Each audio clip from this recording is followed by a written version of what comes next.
Doctor Tasnim যারা থেকে শুরু করে অনেকেই ঘুরে ফিরে জামাত বলয়ে আসতে পারেন। এরকম একটা বিরাট চমক সৃষ্টি হতে পারে, যথেষ্ট সম্ভাবনা রয়েছে। দর্শক, আপনারা জানেন যে জামাতের সাথে জোট করার কারণে এনসিপির অনেক নারী নেত্রী এবং 2-4 জন পুরুষ নেত্রী, যদিও সংখ্যাটা কম, যেহেতু এনসিপি এমনিতেই ছোট দল, নতুন দল, এই কারণে 1% বা 2-1 জন চলে গেলেও এটা দৃষ্টিকটু বা চোখে বাজে। কেউ কেউ চলে গিয়েছে, পদত্যাগ করেছে। এই পদত্যাগ না হলেই ভালো হতো।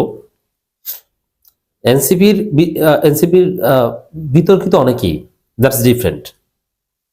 আমরা তো আর এনসিপি নেতা নেত্রীদের জামাত শিবিরের গঠনতন্ত্র কিংবা তাদের আদর্শ মূল্যবোধ দিয়ে বিচার করব না।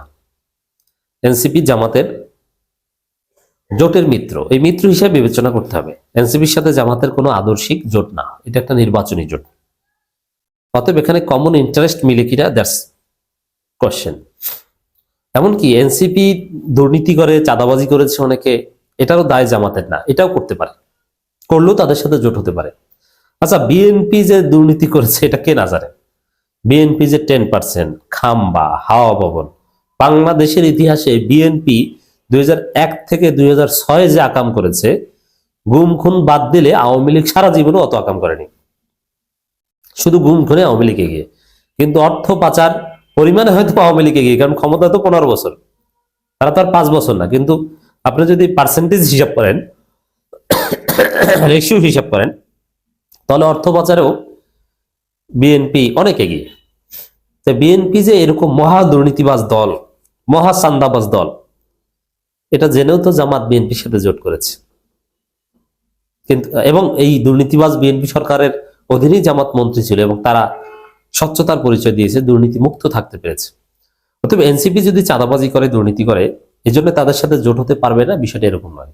কিন্তু দেখতে হবে যে যাদের বিরুদ্ধে জোট করছে তারা বড় চাঁদাবাজ, না যাদের সাথে নিয়ে জোট করেছে তারা বড় চাঁদাবাজ। যদি এরকম হয় যে এনসিপিও চাঁদাবাজ দুর্নীতিবাজ, বিএনপিও চাঁদাবাজ দুর্নীতিবাজ, কারণ কে বেশি মাসলাহাতে মুরসালা, মানে তুলনামূলকভাবে কম খারাপ কে?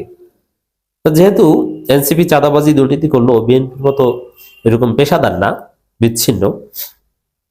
বিএনপিতে হয়তো বা সৎ লোক একদম নেই, কিন্তু এনসিপিতে চাঁদাবাজ অল্প কিন্তু সৎ লোক বেশি। এ কারণে এনসিপির এই দুর্বলতা থাকা সত্ত্বেও জামাতের সাথে এনসিপির জোট হতে পারে। অনেকেই বলেন যে এই যে অমুক একটা খবর আমাকে পাঠালেন, বললেন যে দলবল নিয়ে বাড়িতে ঢুকে চাঁদা দাবি, এলাকার লোকজন ধরে পুলিশে সোপর্দ করেছে এনসিপি নেতাকে। আরটিভির একটা ফটোকট আমাকে পাঠিয়েছেন, বলছে ভাই জামাতকে সাথে নিলেন। মানে অনেকে মনে করে আমাদেরকে জামাতের বিশাল নেতা, কিন্তু আসলে আমরা জামাতের সমালোচক। হোয়াট এভার, এটা বিষয় না, আপনারা মনে করতে পারেন, অথবা আমরা অ্যাটলিস্ট আপনাদের কনসার্নটা আমরা জামাতের হাইকমান্ডের কাছে পৌঁছে দিতে পারি।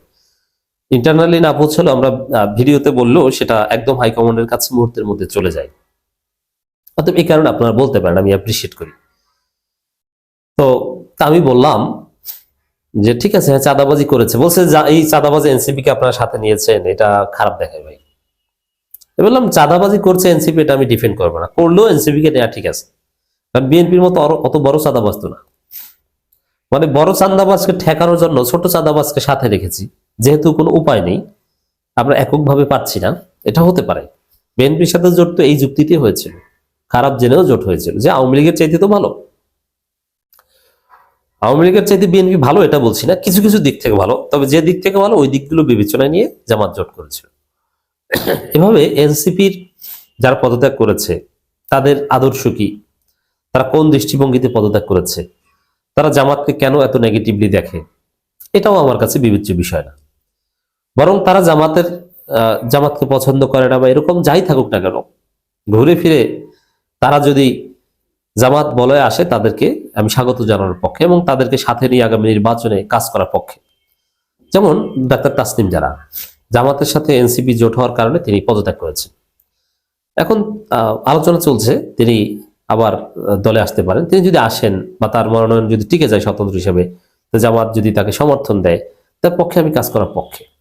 কেন? এই কারণে যে আদর্শিক বিষয়টি এটা নিয়ে তো জোট হয়নি।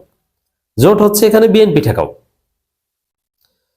আর যেমন এটা বিএনপির ক্ষেত্রে যদি দেখেন, বিএনপির সাথে যখন জামাতের জোট ছিল, বিএনপির অনেক নেতা ছিল জামাতকে দুই চোখেও দেখতে পারত না, তারপরও জোট মেনে নিতে বাধ্য হয়েছে। তো এরকম এনসিপি কেউ কেউ জামাতকে দেখতে পারবে না, কিন্তু জোট মেনে নিতে বাধ্য হয়ে তারা যদি জোটের সাথে থাকে, ব্যাপার না। যেমন বিএনপির মধ্যে আপনি দেখবেন পুরনো কথা, কেউ কেউ ছিল জামাত সহনশীল, বিএনপি জামাতের সাথে জোট, এটা তো ভালো। এবং বিএনপির অনেক নেতা ছিল, খালেদা জিয়া জামাতের সাথে জোট করেছে, তারপরও তিনি বলেছে যে জামাতের সাথে যেন আমাকে কোথাও না বসার ম্যাডাম। এরকম হয়, খালেদা জিয়া এদেরকে নিয়েও তো চলেছে। তবে এনসিপিতে প্রচন্ড জামাত বিদ্বেষী কেউ কেউ থাকতে পারে, তারপরও জামাতের সাথে জোট হতে পারে, বৃহত্তর স্বার্থে একে অপরের জন্য কাজও করতে পারে। এটা জোটের রাজনীতির রিয়ালিটি। এবং এই জোট ট্রানজিটরি, একদিন আছে একদিন থাকবে না, এটাই বাস্তবতা। তো এই জায়গায় ডাক্তার তাসনিম জারার মতো আরো যারা আছে, পদত্যাগকৃতদের মধ্যে হেভিওয়েট ডাক্তার তাসনিম যারা, অন্য কাউকে নিয়ে তেমন কোনো আগ্রহ নাই, তো দুই একজন আছে যারা আছে। খবর হচ্ছে যারা এনসিপি থেকে পদত্যাগ করেছে তাদের সঙ্গে আলোচনা চলছে, এর মানে তাদেরকে আবার দলে আনা যায় কিনা, তারা বৃহত্তর স্বার্থে ভুল বুঝতে পেরে জামাত জোটের নেতৃত্বে কাজ করতে চায় কিনা, এই বিষয়ে আলোচনা চলছে এবং শেষ পর্যন্ত আলোচনা সফল হতে পারে। That could be. জাতীয় নাগরিক পার্টি থেকে যারা পদত্যাগ করেছেন তাদের সঙ্গে দলের পক্ষ থেকে আলোচনা চলছে বলে জানিয়েছেন এনসিপি সদস্য সচিব আক্তার হোসেন। এর মানে তাদেরকে ফিরিয়ে আনার একটা চেষ্টা চলছে। আক্তার বলেন, যারা পদত্যাগ করেছে তাদের বিষয়টি আমাদের আহত করেছে। তারা পদত্যাগপত্র দিয়েছেন, কিন্তু আমরা তা এখনো অফিসিয়ালি গ্রহণ করিনি, তাদের সঙ্গে আলোচনা চলছে। এর মানে অনেকে ফিরে আসবে আমার বিশ্বাস। তিনি বলেন, আসন বিন্যাসের বিষয়ে আমাদের মধ্যে এখনো চূড়ান্ত কোনো সিদ্ধান্ত হয়নি। আমাদের আহ্বায়ক আগেই জানিয়েছেন এটা আদর্শিক জোট নয়, নির্বাচনী সমঝোতা। হ্যাঁ, এটি সত্য কথা। এই কারণে এনসিপিতে কেউ জামাত বিরোধী থাকলে এতে কিছু আসে যায় না। তিনি আরো বলেন, জাতীয় পার্টি স্বৈরাচার তৈরি করেছে, তারা যেন কোনোভাবে নির্বাচনে অংশ নিতে না পারে সেজন্য নির্বাচন কমিশনকে আহ্বান জানাই। জাতীয় পার্টিকে নির্বাচন করতে দেয়া স্বৈরাচারকে পুনর্বাসনের জন্য এজেন্সির খেলা। এটা নিয়ে আমরা আলাদা কথা বলেছি। এখন ইমোশনাল হয়ে ডাক্তার তাসনিম জারা থেকে শুরু করে অনেকে পদত্যাগ করেছেন, কিন্তু তারা রিয়ালিটি বুঝতে পারে এবং জামাতের সাথে জোট না করলে যে এনসিপি থাকবে না, তাদের জীবন বিপন্ন হবে, বিএনপি সংস্কারে বিশ্বাস করে না, বিএনপিকে সহজে জিততে দেওয়া সম্ভব উচিত নয়, অ্যাট এনি কস্ট সংস্কার বিরোধী শক্তি বিএনপিকে ঠেকানো উচিত, এই বিষয়গুলো যদি তাদেরকে কনভিন্স করা যায়, আমার মনে হয় যে অনেকেই ফিরে আসতে পারেন, ফিরে আসা উচিত। ফিরে আসলে প্রার্থী হওয়ার সুযোগ তো এখন আর তাদের নেই, তবে স্বতন্ত্র প্রার্থীটা যদি টিকে যায় তাসনিম জারার, তাকে যদি জামাত, চরমোনাই, এনসিপি সবাই মিলে সমর্থন দেয়, ডাক্তার তাসনিম জারাকে জিতিয়ে আনা সম্ভব এবং ডাক্তার তাসনিম জারাকে সংসদে দরকার। তাই বিশ্বাস করতে চাই জামাত জোটে বলয়ে ফিরে আসতে পারেন।